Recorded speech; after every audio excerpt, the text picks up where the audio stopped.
have Donald Trump brought Pakistan army chief and said that it was a great honor meeting him.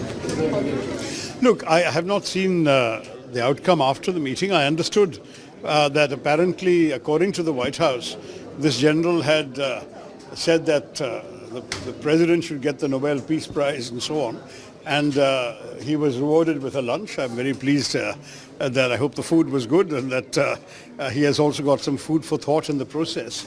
I would hope that in these interactions with the Americans, that they would also remind Pakistan of the great importance of not supporting terrorism, of not providing a safe haven to terrorists, of not enabling, guiding, training, arming, financing, equipping and dispatching terrorists to our country from their soil.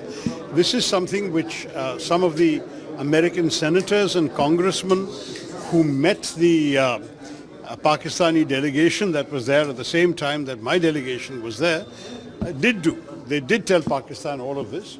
And it is our hope that everyone in the US government will do this. They could not have forgotten the episode of Osama bin Laden so quickly.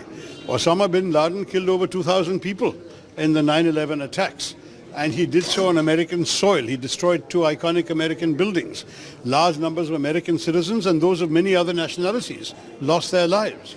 So in those circumstances, Pakistan's culpability in hiding this man until he was finally found in an army, in a safe house near an army camp in a cantonment city, that is something that could not be that easily forgotten and forgiven by the Americans. So I hope that while the general was being wined and dined or lunched and munched, I don't know, at the same time that he would have got these firm messages because that would also be in America's interest. Sir, your delegation met the vice president, but yeah. the general now meeting the president himself. So there is allegation from the Congress that our diplomatic relations or our foreign relations are not that good. That's why it has come to such a situation. How do you see this? No, I mean, there's absolutely no doubt that our Prime Minister had already met the President first. For us, for a parliamentary delegation to be received by the Vice President is itself a significant honor because in some countries, parliamentary delegations only met by other parliamentarian members or members, in this case, of the US Congress and Senate. We met them also, but we certainly had the privilege of seeing both the Vice President and the Deputy Secretary of State.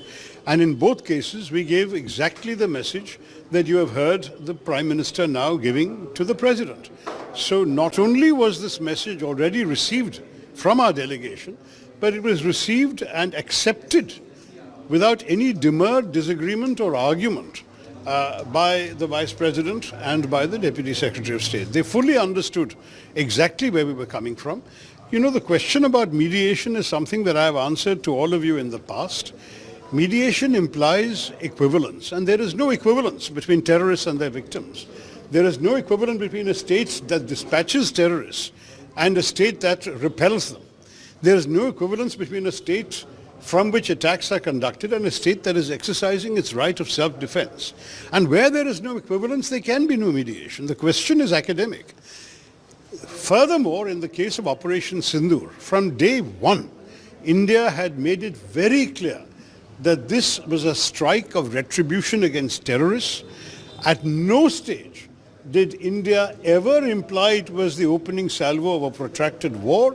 On the contrary, we made it clear that if Pakistan chose to respond, only then would we further respond. If Pakistan stopped, we would stop. This message was given not just to Pakistan, but to the world. If you watch the daily briefings of the Indian government and the armed forces, during Operation Sindoor, the message was clear. So we never needed persuading to stop. If there was any pressure from American President Trump, that pressure would have only been on Pakistan. It would only have been on General Munir. So maybe that's why he needs to thank. It's not on us. And I think that is something that we must all understand. We welcome any pressure the Americans may have put on Pakistan, but we did not ask for it. We did not request anyone's mediation. What we have done is we have said our intention is this. Terrorists have attacked our country.